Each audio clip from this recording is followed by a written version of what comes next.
right. Good morning, everybody. Today is Monday, December 4th, 2017. All right. Good morning, everybody. Today is Psych Tuesday, I think. Yeah, Tuesday, December 5th, 2017. And this is Before the First Cup with Jules here on UCY.TV. Happy Tuesday, everyone. It is a rainy and dark 46 degrees here in upstate New York. Soon to have lake effect snow. So where do we leave off yesterday? You just heard us starting that show. We called the show RoboBug, Optogenetics, Elect RX, Ultrasonic Hacks, RC Brains, as in remote control, and DMF. And we are going to continue along the lines of manipulating biology by flipping electrical, optical, and audible switches in our brains. Our brains are made up of all kinds of physics, utilizing frequencies with pulses, pulses of light, pulses of electricity, pulses of sound. And we have found that they have been able to change behavior and make creatures turn right or left and do other things, like turn into killing machines, like those little mousies, just by manipulating our neurons. So we're going to take a look at a few other things today that I still have lined up from the end of that show. There was a story that came out, about a year ago, and I thought we covered this at one point, but I thought it was kind of important now. This is titled, New Device Lets Scientists Play the Brain Like a Piano. Well, just like different scales or wavelengths that go up a scale, you know, if you look at light, let's say, these sine waves go up and down, we have a scale of different processes, different frequencies that our brain operates on, the theta, beta, alpha, I don't know, whatever they are. There's a whole bunch of them, but they're different consciousness states. We've talked about this before. Depending on your consciousness state, that gives you the wavelength that your brain is working on. With some of the latest developments, there is a new 3D chip that may soon allow neurologists to switch specific areas of the brain on and off, examining how different thought patterns, say memory of a loved one versus a looming dentist appointment, function in the brain.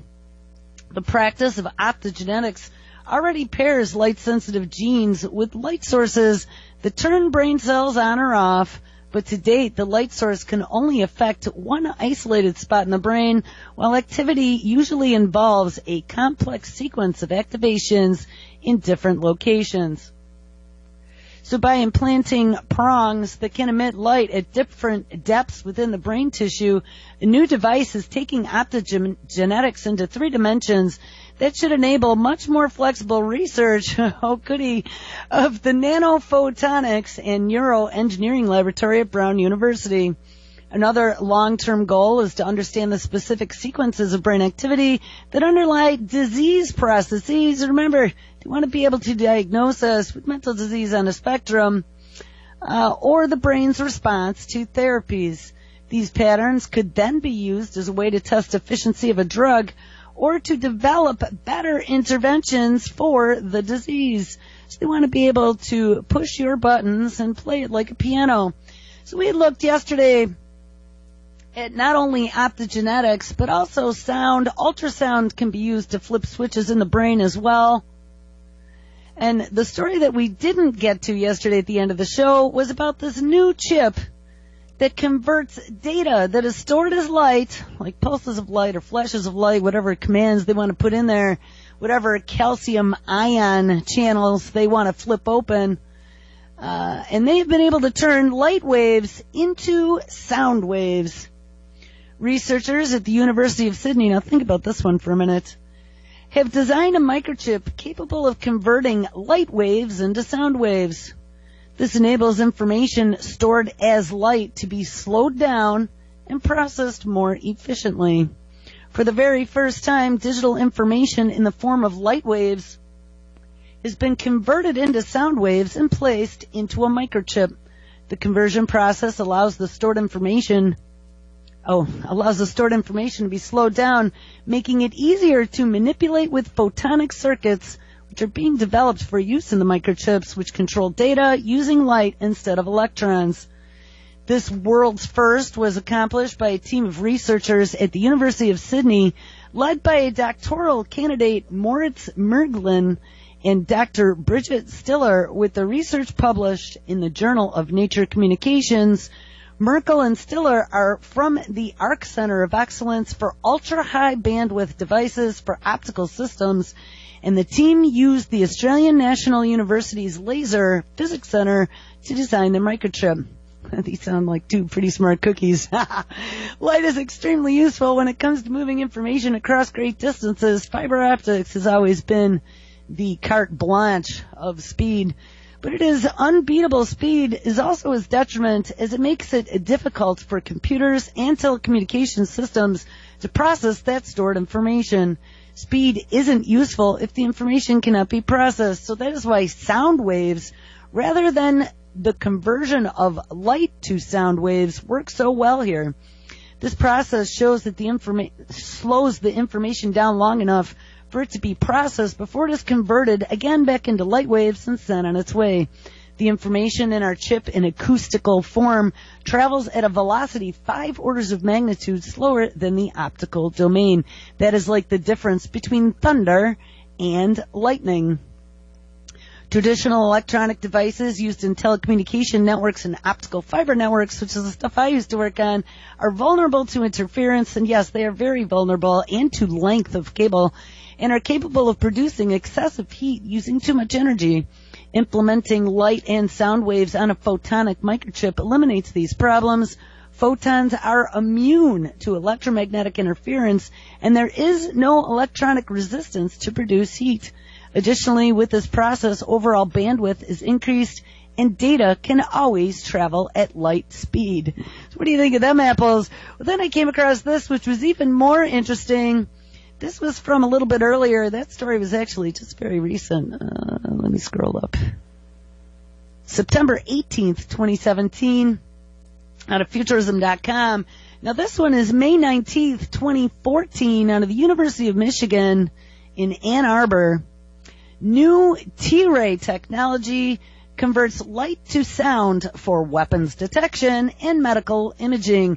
Now, we've talked about T-rays before. They have one of those T-ray machines in New York City being utilized by the NYPD, and that would be the Terahertz scanners that can detect whether or not you have any type of explosive material on you, or chemical or biological, because it does some sort of high-level spectroscopy, but it also can see deep into the skin, which is why they want to use it for medical imaging as well. This is the next spectrum in the radio spectrum above what is going to be coming with 5G, and that would be millimeter wave, and then you have terahertz wave. All right, so Ann Arbor, Michigan, a device that essentially listens for light waves could help open up the last frontier of the electromagnetic spectrum, and that would be the terahertz range. The so-called T-rays, which are light waves too long for the human eye to see, could help airport security guards find chemical and other weapons, and they might let doctors image body tissues with less damage to healthy areas, like the CAT scans. And they could give astronomers new tools, yes, they use this in space as well, to study planets and other solar systems. These are just a few of the new possible applications. But because terahertz frequencies, can rip apart DNA, and maybe we'll get to that, I think I still have that queued up here somewhere, falls between the capabilities of the specialized tools presently used to detect light, engineers have yet to efficiently harness them. The University of Michigan researchers demonstrated a unique terahertz detector and imaging system that could bridge this terahertz gap. They say they convert the T-ray light into sound, says Jay Gu, U of M professor of electrical engineering and computer science, as well as mechanical engineering and macromolecular science and engineering. Our detector is sensitive, compact, and it works at room temperature, and we have made using it as an unconventional approach. This sound detector makes, the sound the detector makes is too high for the human ears to hear. This terahertz gap is a sliver between the microwave and the infrared bands of the electromagnetic spectrum, and that is the range of the light's wavelengths and the frequencies. The spectrum spans from the longest low-energy radio waves that can carry songs to our receivers to the shortest high-energy gamma rays that are released when nuclear bombs explode and radioactive atoms decay. And I want to point something out. Those low-energy radio waves at the far left end of the electromagnetic spectrum is where our brain works, and we found that out a long time ago. We were looking at the different brain frequencies in these states of consciousness. And what's scary about this is as they're cracking all of these keys to physics in the physical world, don't think that this isn't going to be able to affect us in some way, shape, or form. We looked at them studying electromagnetic frequencies and whether or not our actual cells communicate with EMF. So if they learn to tap into these different energies, just think of all the horrifying things that they could use it to do. So in between are the microwave frequencies that can cook food or transport your cell phone signals or do your Wi-Fi in your house. And the infrared enables us to have heat vision technologies. The visible wavelengths are light and color in our world, and the X-rays give doctors a view under our skin. The terahertz band is scientifically rich, according to Wu and colleagues, but today's detectors are either bulky, need to be kept really cold to work, and they can't operate in real time. That limits their usefulness for applications like weapons, of course, and chemical detection, as well as medical imaging and diagnosis. Gu and colleagues have invented a special transducer that makes the light-to-sound conversion possible. And this is something that I want someone to build me. It appears that they have done it since 2014. A transducer turns one form of energy into another, and in this case it turns terahertz light into ultrasound waves, and then it transmits them. The transducer is made up of a mixture of a spongy plastic called, I don't know if I could say this, polydimethylxylone, or simply PDMS, in carbon nanotubules. Here's how it works. When the terahertz light hits the transducer, the nanotubes absorb it and they turn it into heat. They then pass that heat onto the PDMS, and the PDMS expands, creating an outgoing pressure wave, and that's the ultrasound wave. It is more than 1,000 times too high for human ears to pick up. There are many ways to detect ultrasound. We transformed a difficult problem into a problem that has already been solved. Though ultrasound detectors exist, including those used in medical imaging and some of your mobile devices and your devices that have voice activation, the researchers made their own sensitive one in the form of a microscopic plastic ring known as a micro-ring resonator. The structure measures only a few millimeters in size, and they connected their system to a computer to demonstrate that they could use it to scan and produce an image of an aluminum cross. The response speed of the new detector is a fraction of a millionth of a second. Wow!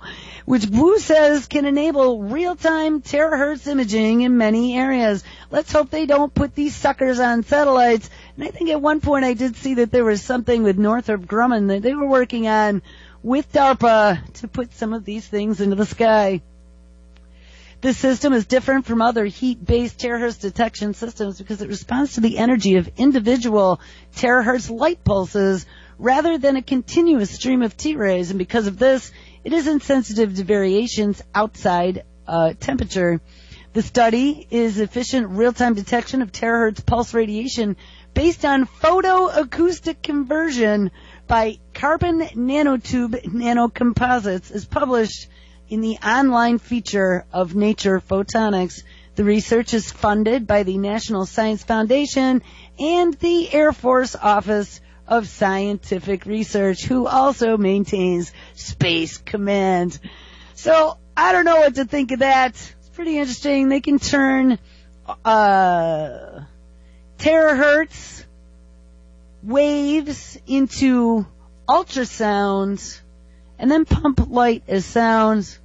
ultrasound they have used to flip brain switches, just like they have with optogenetics. Well, now here we go. The image of the brain the radiologists and researchers have been waiting for, and this is out of the newsroom of GE Healthcare. The researchers in the radiology department at the University of Wisconsin are some of the first to use a new MRI that images the brain's tiny cross fibers and white matter like never before. Dr. Alan McMillan and Dr. Samuel Hurley, researchers in the Department of Radiology at the University of Wisconsin-Madison, spent much of their brain power studying other people's brains. And they are two of many across the globe rapidly conducting neurological research similar to the Human Connectome Project, which was a project to construct a map of a complete structural and functional neuronal connections in the brain. Kind of like Paul Allen's Brain Atlas. These researchers have made tremendous progress despite the challenges. The human brain is made up of 100 billion neurons, and its wiring is filled with crossing pathways and white matter. Well, that wiring is not neat and organized. It is very complex and has a lot of crossing pathways, and they are really trying to get a good connectome, which is what it's called. We've looked at the Connectome Project a couple different times, to be able to reproduce brains to use to create artificial intelligence, but of course, to cure your neurological disorders that you don't quite know that you have yet.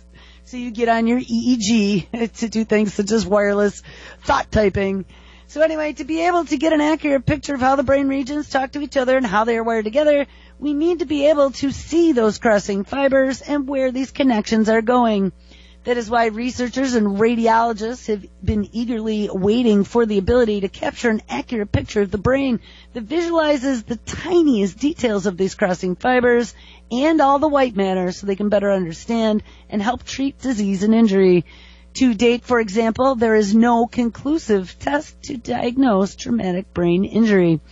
As part of their efforts, researchers in the radiology department of the University of Wisconsin are now some of the first to use an MRI scanner that images the brain like never before, including the tiny crossing fibers and the white matter. And like researchers of the Connectome Project, the Cigna Premier and Ultra Premium 3.0T MR system is the result of a collaboration between GE Healthcare and research institutions around the world. And I just seen recently GE Healthcare teamed up with NVIDIA, who is the leader right now making AI chips for systems using optical GPUs. So that is going to give them even better artificial intelligence behind some of this stuff. Using the new technology, Dr. Hurley's research has been able to measure the physical connections between the brain regions where all the white matter acts like wiring that connects the different regions of the brain together and then connect the brain to the body through the spinal cord and the vagus nerve, we found out. We are getting much more realistic views of how the brain connections are wired together, and it is enabling us to non-invasively measure the brain. Non-invasively is the key term. People they discovered are not going to go for a brain implant, I don't think. Not willingly, at least. We are pushing the imaging technology to where we can get a map of the brain's connection and a map of the brain wiring that appears to be the most accurate of what we have seen to date. Their goal is to develop quantitative MRI methods to measure white matter in the brain throughout the disease progression so they can diagnose you and quantify your mental illness once they have diagnosed you remotely with some of these new tools. So far, not the MRI, but some of these new consumer tools that are coming. Remember, don't put anything in your eye or anything on your head. So far, we have been really pleased, Dr. Hurley said. We can set up the MRI protocols we need and then run them through the existing Human Connectome Project image analysis pipelines. We are getting results that look as good or as better than images that we have seen previously. And the technology is said to be so powerful that it can also make an impact in scanning the body. Another member of the team. And one of the problems with MRIs before, even though they do potentially less damage, they say, than a CAT scan, because you're not getting the radiation, you're just getting electromagnetism, they aren't high resolution up until recently. And then they got to give you that dye, too, that screws up your kidneys. So another member of the team, Dr. Scott Reeder, professor, vice chair of research, and chief of the MRI at the University of Wisconsin-Madison, has been using Cigna Premier, which must be GE's product, in his research on oncology and liver disease.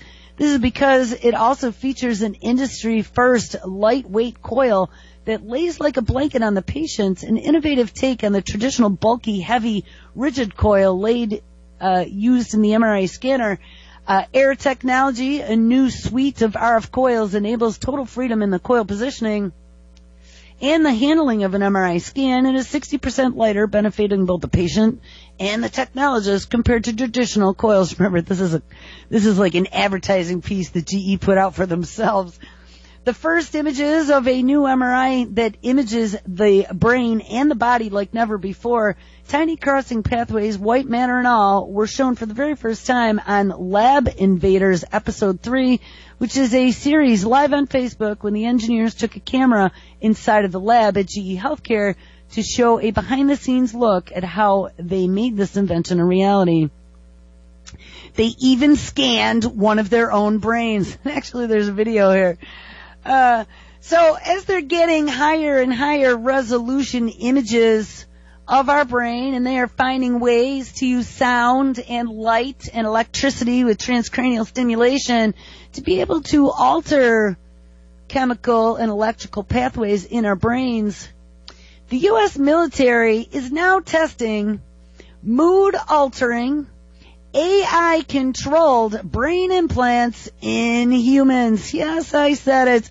This is like a whole bunch of our nightmares all put into one title. This story was from last week, November 28th, 2017. Brain implants can be used to deliver stimulation to specific parts of the brain as needed, and this technology could have profound effects for all those poor people who suffer from conditions like post-traumatic stress disorder and depression.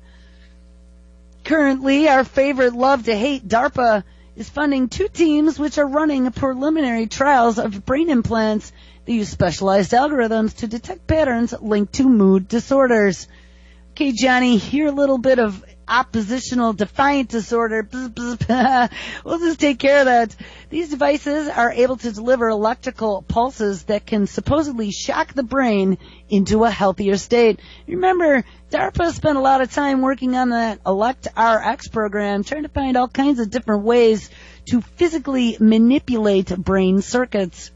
Research about these closed-loop brain implants, and that's exactly what they're using in that RX program, was presented at the Society for Neuroscience meeting held in Washington, D.C., and it seemed like every neuroscience crazy was at that meeting, and all these new technologies were presented there. I want to see a video. Somebody see if they can find me that of that meeting. There are hopes that technology could provide new ways to treat mental illness that go far beyond the capabilities of current available therapies. With the use of brain implants to deliver electrical pulses, it is referred to as deep brain stimulation and is already used to treat ailments like Parkinson's disease. However, while there has been some evidence to suggest that constant stimulation of particular brain regions could help with chronic depression, one major study saw no improvement after 90 subjects were shocked for a whole year. These new projects differ from previous attempts in that the implants are specially designed to tackle mental illness, and they activate only when they are needed. The idea was then to only stimulate the brain intermittently rather than constantly.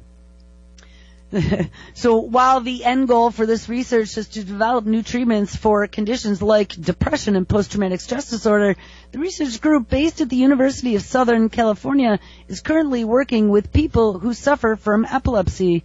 The implanted electrodes are being used to track brain activity related to mood in order to develop algorithms that can observe patterns. So they're going to have the AI software watching your brain implant to see whether or not your chemical or electrical signaling in your brain is starting to go off the rails and then bring you back within parameters. Meanwhile, a research group at Massachusetts General Hospital, remember they are connected with Harvard and MIT and all those other institutions that are working on this stuff with Georgie Porgy Church, is mapping brain activity associated with behaviors linked to multiple different disorders, like issues pertaining to concentration, or empathy, and that would include psychopathy, I would imagine. These researchers are working on a set of algorithms that can apply a pulse to the brain when it is distracted from a particular task. Oh no, I'm going to be zapping all the time. So look, there's a chicken. And they like identifying the emotion presented on a face. This study has already established that electrical pulses can be helpful in performance tasks when applied to areas of the brain responsible for decision making and emotions. The team was also able to map the brain activity associated with failing or slowing down in a task when distracted, finding that stimulation could reverse that process. So anybody who's got ADD, anyone who's been affected by the dopamine button of their addictive devices, yes, it's something that they are spending a lot of time looking at now because it is a real syndrome. But look, we have all these research subjects now that we can fix with deep brain stimulation and artificial intelligence. So the next step in this research is to test algorithms that can detect certain patterns that trigger the need for stimulation. Closed loop stimulation, just like that implant that 2 cardiologists wanted me to get put in my chest, has a lot of potential when it comes to applying long-term treatment, but it will require plenty of fine-tuning in order to get the best results. For example, stimulating parts of the brain associated with mood can have the unintended effect of producing exaggerated happiness. Yeah, those really types of annoying people that drowns out all other feelings. This research is part of a set of ethical concerns that you think that'll shape the continued development of this technology, and implants like these could offer real-time insight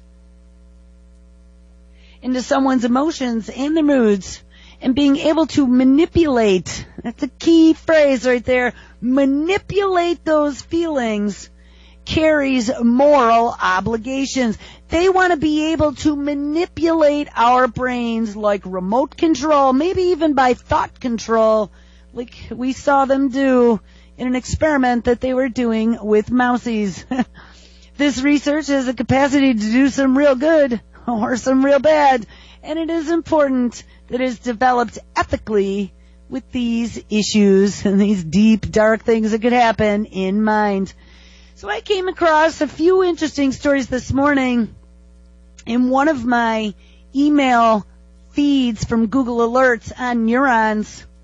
These are things that I did not know about, so I thought I would share them with you.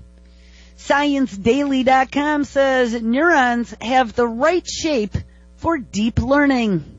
Deep learning is in AI. December 4th, 2017, out of the Canadian Institute for Advanced Research, researchers unveiled an algorithm, ding ding, that simulates how deep learning could work in our brains. The network shows that certain mammalian neurons have the shape and the electrical properties that are very well suited for learning. Deep learning has brought about machines that can, quote-unquote, see the world much more like a human can and recognize language as well. And while deep learning was inspired by the human brain, the question remains, does the brain actually learn this way? Well, that's a very good question. That answer has the potential to create more powerful artificial intelligence, just what we need, and unlock the mysteries of human intelligence. In a study published December 5th, which is today, in eLife, CIFAR fellow Blake Richards and his colleagues unveiled an algorithm that simulates how deep learning could work in our brains. The network shows that certain mammalian neurons have a shape and electrical property that's well suited for deep learning. Furthermore, it represents a more biologically realistic way of how real brains could do deep learning. Research was conducted by Richards and his graduate students, and I'm not going to read all their names. Their algorithm was based on neurons in the neocortex, which is responsible for the higher order of thought. Most of these neurons are shaped like trees. I thought this was pretty cool, with roots deep inside the brain and branches close to the surface, says Richards. What is interesting is that these roots have different sets of inputs than the branches that are way up at the top of the tree. So you have branches way up at the top for the basic stimulation that then go way deep down to a granular level and spread out all over the place. Using this knowledge of neuron structure, Richards and Guderdev, one of his students, built a model that similarly receives signals in segregated compartments. These sections allowed simulated neurons in different layers to collaborate, achieving deep learning. This is just a set of simulations, so it can't tell us exactly what our brains are doing, but it does suggest enough to warrant further experimentation, examination of our own brains, and if we use the same sort of algorithms that they use in AI. This research idea goes back to AI pioneers Geoffrey Hinton, and a CIFAR Distinguished Fellow and founder of the Learning in Machines and Brains program, as well as program co-director Yosha Bengo, who was one of the main motivations for founding the program in the first place. These researchers sought not only to develop artificial intelligence, but also understand how the human brain learns. And that's what you guys need to understand. I think that people finally are starting to get the big picture that learning all about our brains isn't to really cure what ails our brains. It is to utilize our brains as a mirror image to create an artificial life form. An artificial life form that'll someday be our overlords. That'll be more intelligent than us and potentially want to squash us like ants. Now here's another story that I came across this morning in that same feed, and this really caught me by surprise, but I thought it was pretty neat. Neuroscientists discover networks of neurons that stretch or compress their activity to control timing. This would almost be like a little heartbeat of the brain. Timing is critical for playing a musical instrument, and after especially we just looked at playing the brain like a piano, swinging a baseball bat, or many other activities, neuroscientists have come up with several models of how the brain achieves its exquisite control over timing, which is the most prominent being that there is a centralized clock or pacemaker somewhere in the brain that keeps time for the entire brain. However, a new study from MIT provides evidence for an alternative timekeeping system that relies on how the neurons responsible are for producing the specific action. Depending on the time interval required, these neurons compress or stretch out the steps they take to generate the behavior at a specific time.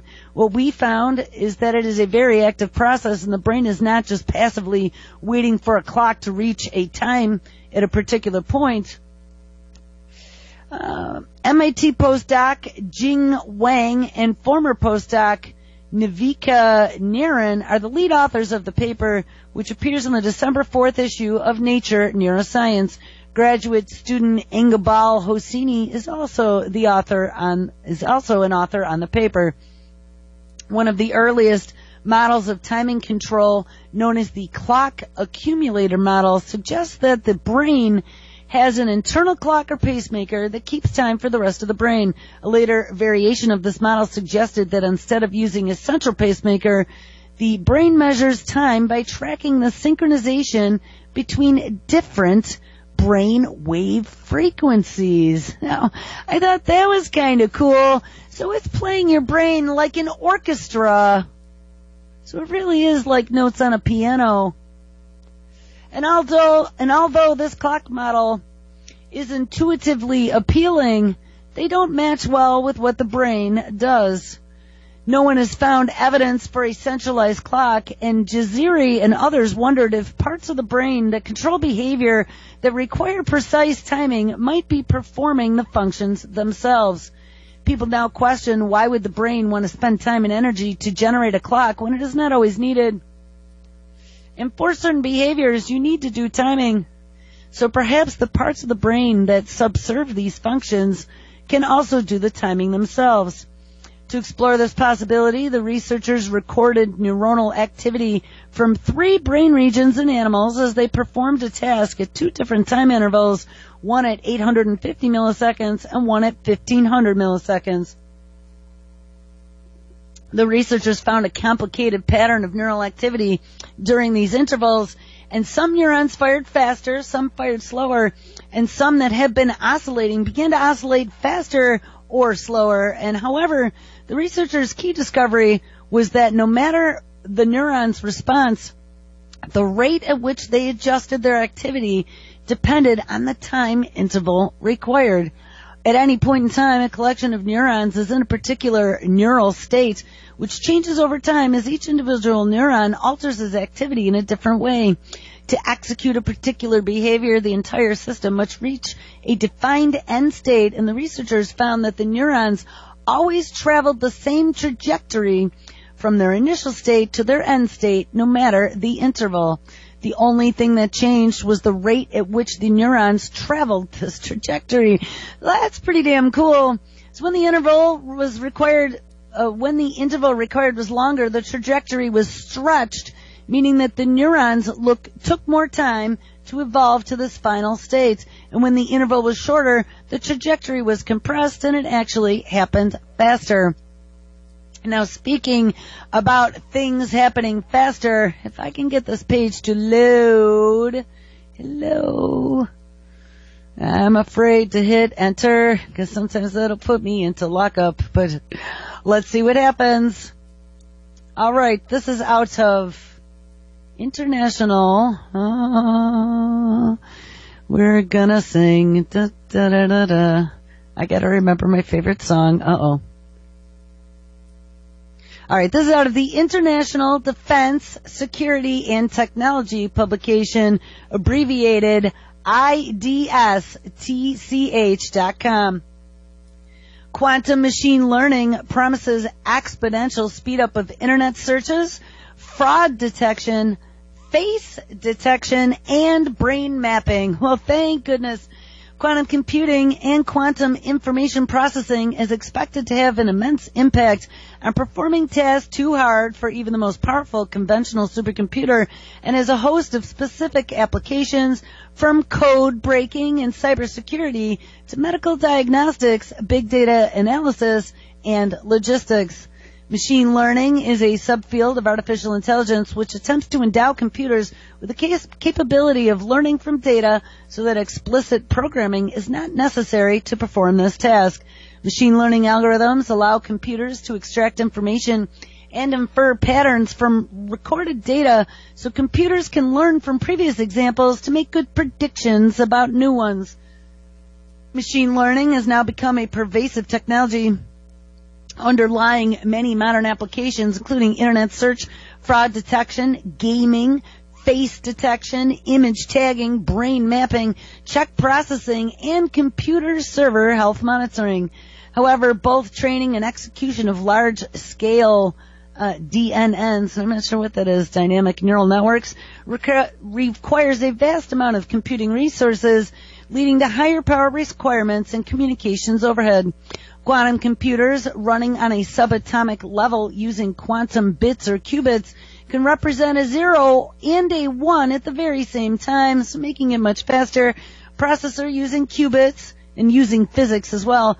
A processor using qubits could theoretically solve problems exponentially more quickly than traditional computers for a small set of specialized problems. Quantum machine learning algorithms can use the advantages of quantum computation in order to improve classical methods of machine learning.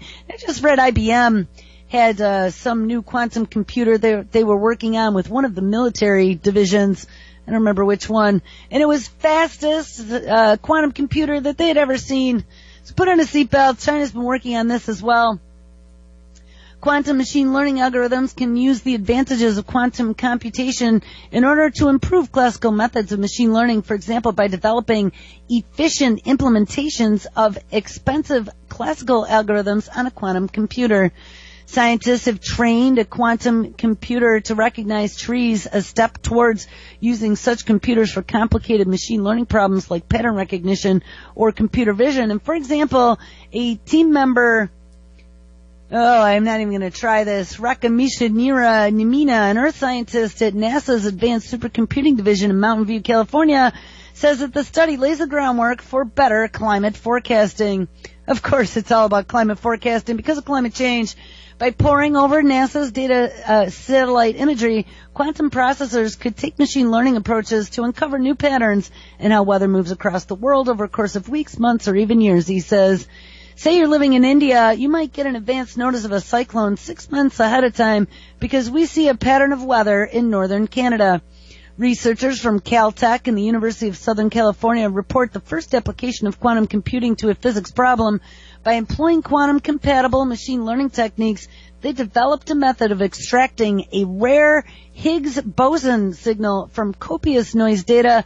Higgs is the particle that was predicted to imbue elementary particles with mass, and it was discovered at where? The LHC, Large Hadron Collider, in 2012. The quantum program seeks patterns within a dataset to tell meaningful data from junk, and the new quantum machine learning method is found to perform well even with small datasets like the standard counterparts. Quantum computer learns to quote-unquote see trees. Well, in the new study, physicist Edward Bodna of the St. Mary's College of California in Morgana and colleagues fed hundreds of NASA satellite images of California into the D-Wave 2X processor, which contains 1,152 qubits. The researchers asked the computer to consider dozens of features, hue, saturation, even light reflectance, to determine whether clumps of pixels were trees as opposed to roads or buildings or rivers. Oh yeah, wouldn't that work out well for surveillance? They told the computer whether its classifications were right or wrong so the computer can learn from its mistakes, tweaking the formula it uses to determine whether something is a tree. And after it was trained, the D-Wave was 90% accurate in recognizing trees in aerial photography of Mill Valley, California. Classification is a tricky problem. There are all sorts of trees, tall trees, trees next to each other, next to buildings, all sorts of combinations. Guys, this is going to be crazy. If they apply this to like the Argus drone with a super HD camera that can scan a fly on your bumper from the nether regions of lower space. Imagine what this is going to do once they put things such as terahertz lasers on these things. So here we go. Quantum computing, just like a lot of these other disruptive technologies, has now become an arms race, and it is taking shape between China, the U.S., and Russia as they all vie for supremacy. Chinese computer scientists have developed a prototype of a groundbreaking new quantum computer and promises to create a version as powerful as the world's most powerful supercomputer by 2020. What is this publication? Sputnik News contributor Ilya Perchitov explains how and why the world's leading military powers plan to convert these machines into powerful weapons. Last week, Chinese computer engineers announced that they had successfully created a quantum computer which is faster than the early generation of mid-20th century conventional computing machines. Zhang Huai News explained that unlike conventional silicon-based computer chips, which render data in one of two states, which would be 0 or 1, quantum computers allow data to exist in both states simultaneously, giving quantum computers the idea to hold exponentially more information. Quantum computers operate on quantum bits or qubits, the unit of a quantum information analogous to a classical bit, but the computing power of a quantum computer grows exponentially as the number of quantum bits or qubits can be manipulated is increased. According to the quantum computer with 50 manipulatable qubits, it would be more powerful than the Sunway Taihao Light, which was the fastest supercomputer in existence today, also operating in China. Yeah, we read about the Taihao. Chinese scientists say that they are making rapid progress, and they expect to build a quantum computer as powerful as a common laptop by the end of this year, and as powerful as the world's most powerful supercomputer by 2020. Those are some pretty lofty goals there. Chinese prototype quantum computing system is already said to be over 24,000 times faster than its foreign counterparts. Plekhanov explains the first and most obvious military application for a modern, fully functional quantum computer is the capability to engage in near instantaneous hacking into encrypted military servers. Remember, nothing is safe, and if it might be quote-unquote wink safe today, it might not be tomorrow, and those controlling the national infrastructure systems of the probable enemy. In case of a military conflict, having this capability would give one side a huge advantage, the expert noted. U.S. cybersecurity analysts have confirmed that other countries are already out there mining U.S. systems, storing the data, and then patiently waiting for the advent of quantum systems that would allow them to gain access to the most heavily encrypted U.S. secrets.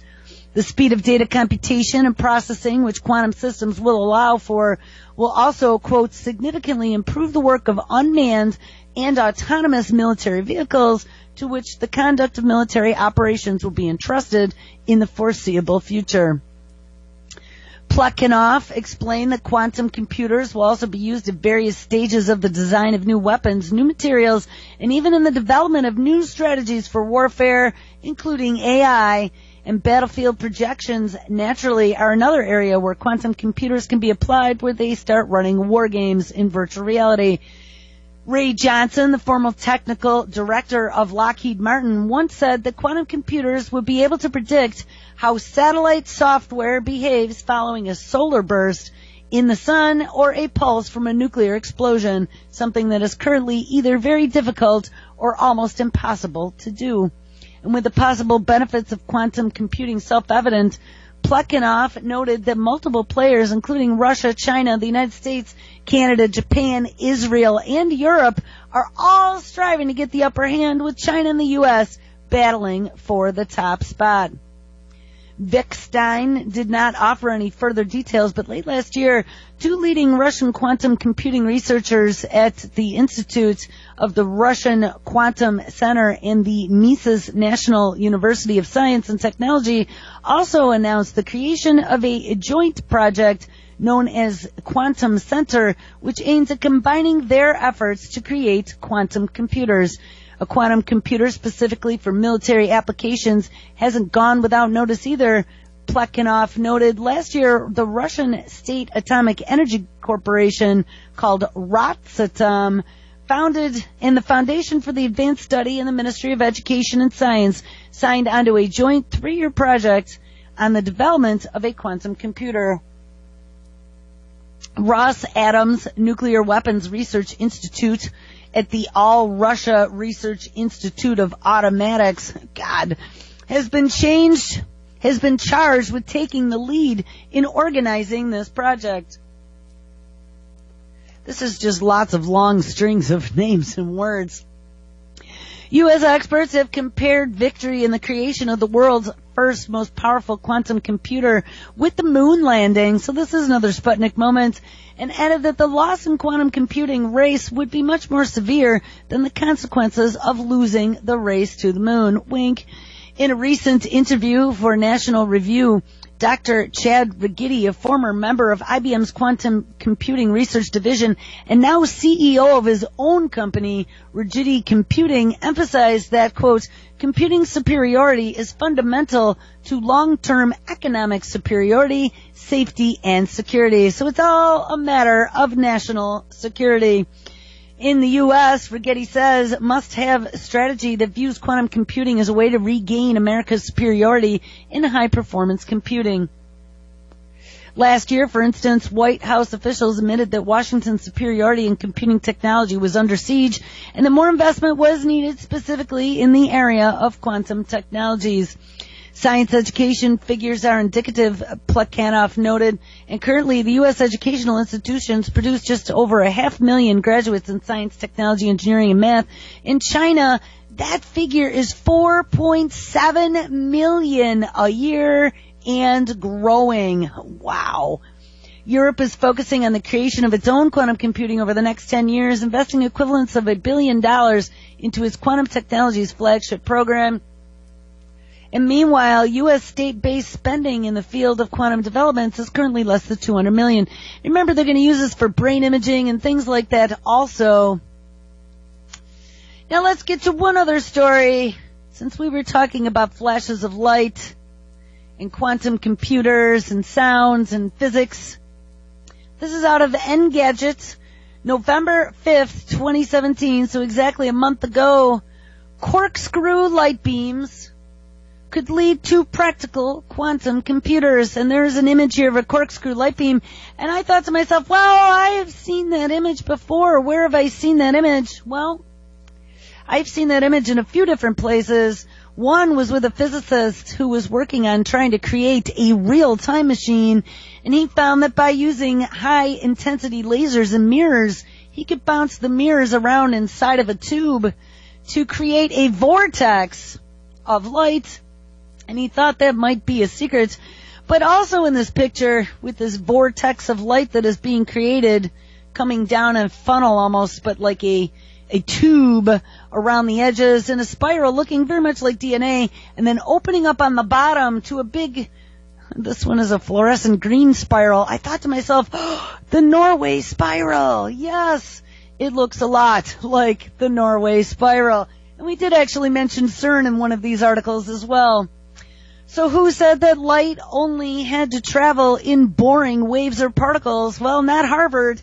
Its researchers have now found a way to spin light into complex states that promise breakthroughs in multiple fields. They have built metasurfaces whose elaborate optics combine two kinds of light momentum, and that would be orbital angular and spin angular, to send light into corkscrews, spirals, or even fork-like shapes. A lot like lightning. And if you want to change the light state, you just need to change the polarization of that light. And they are not just for show, of course, though they look really cool.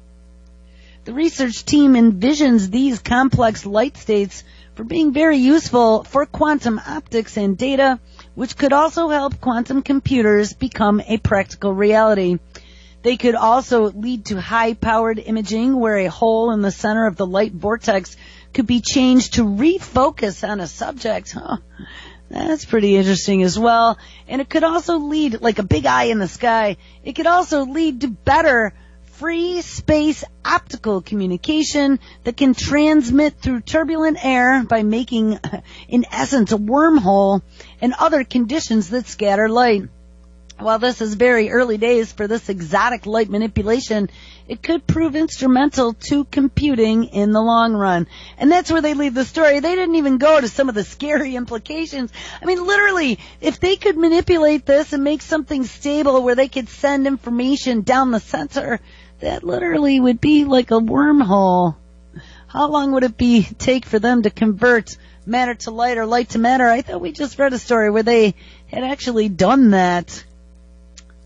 All right, so here's another one out of DARPA that was kind of scary. I thought we had talked about, I don't know, I think that might have been maybe a lecture we heard. Maybe it was a story. I don't quite remember. It's been like my brain has been in a blender for the last couple of weeks. But we read a story like maybe it was Ben Goertzel in his discussion. He had mentioned that we hope, though he can't promise us, that someday super intelligent AI or artificial general intelligence wouldn't get bored with us as humans and turn our molecules into a new storage device. Well, check this out, because DARPA's already working on it. DARPA's Molecular Informatics program to develop molecular devices for military information storage and processing. Molecular electronics, also called molatronics, is a branch of nanotechnology where the molecular building blocks are used for fabrication of electronic components. Now let that put a little chill up your spine. It is an interdisciplinary area that spans physics, chemistry, and material science, and the smaller size of the electronic components, they decrease power consumption while increasing the sensitivity and sometimes even increasing the performance of the device. These have a wide range of applications in the areas of chemistry, physics, and electronics, as well as nanoelectronics, technology, artificial intelligence, and medical equipment. As the complexity and volume of global digital data grows, so too does the need for more capable and compact means of processing and storing that data. Data storage and processing is central to the Department of Defense activities. across areas including platform design and optimization, sensing, mission planning, and logistics, as well as healthcare. While our current computational architectures remain essential, new complementary approaches are needed to provide advanced capabilities as the complexity and the volume of the data grows. DARPA has launched the Molecular Informatics program with the aim to discover and define future opportunities for molecules in information storage and processing. Molecular Informatics program seeks new paradigms for data storage, retrieval, and processing. And instead of relying on binary digital logic of computers based on the von Neumann architecture, Molecular Informatics aims to investigate and exploit a wide range of structural characteristics and properties of molecules to encode and manipulate data.